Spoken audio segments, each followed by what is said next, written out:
6 fakta Kubah Syakroh yang banyak orang keliru. Yang pertama, lokasi bersejarah bagi umat Muslim dan Yahudi. Kubah Syakroh dipercaya oleh umat Muslim dan Yahudi sebagai tempat bersejarah. Bagi umat Muslim, lokasi ini dipercaya merupakan batu pijakan Nabi Muhammad SAW ketika hendak melakukan perjalanan Mi'raj menuju langit. Sedangkan bagi umat Yahudi, tempat tersebut dipercaya sebagai tempat berdirinya Bait Suci pertama yang dibangun oleh Nabi Sulaiman atau Raja Solomon. Lokasi ini juga diyakini sebagai tempat Nabi Ibrahim menyembelih anaknya. Yang kedua, berkaitan dengan Isra Mi'raj. Seperti yang telah dijelaskan sebelumnya, batu yang terdapat dalam Kubah Syakroh diyakini umat Muslim sebagai batu pijakan Rasulullah ketika melakukan perjalanan ke langit ketujuh. Isra Mi'raj terjadi pada periode akhir kenabian di Mekah sebelum Nabi Muhammad hijrah ke Madinah. Dalam peristiwa ini, diyakini Nabi Muhammad SAW menggunakan batu fondasi sebagai pijakan untuk naik ke langit. Batu yang sama yang menjadi titik tersuci oleh kepercayaan Yahudi. Yang ketiga merupakan kuil Bait Suci umat Yahudi. Kubah Syakroh untuk umat Yahudi ini dipercaya sebagai lokasi Bait Suci kedua yang disucikan dan tempat berdirinya Bait Suci pertama. Namun Bait Suci kedua itu dihancurkan pada tahun 70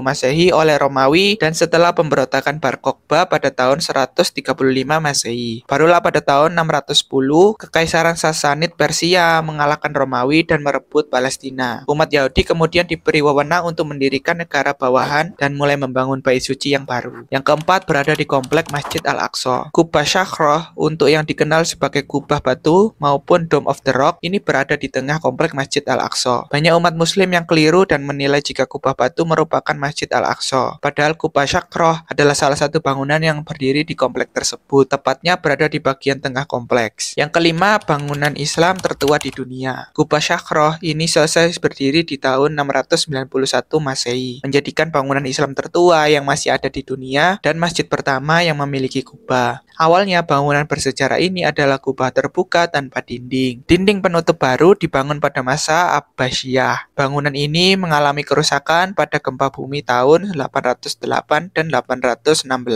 Yang keenam pernah menjadi kiblat. Peribadahan batu pijakan Nabi Muhammad ini juga sempat menjadi kiblat beribadah para nabi pada masa sebelum era Rasulullah SAW. Dalam buku An-Nawazil fi Tarikh Islam, Dr. Fatih Zakrut mengatakan Kubah Syakroh ini merupakan kiblat para nabi hingga pada masa Rasulullah sebelum hijrah. Pada masa Nabi Muhammad inilah akhirnya kiblat umat Islam berpindah ke Ka'bah.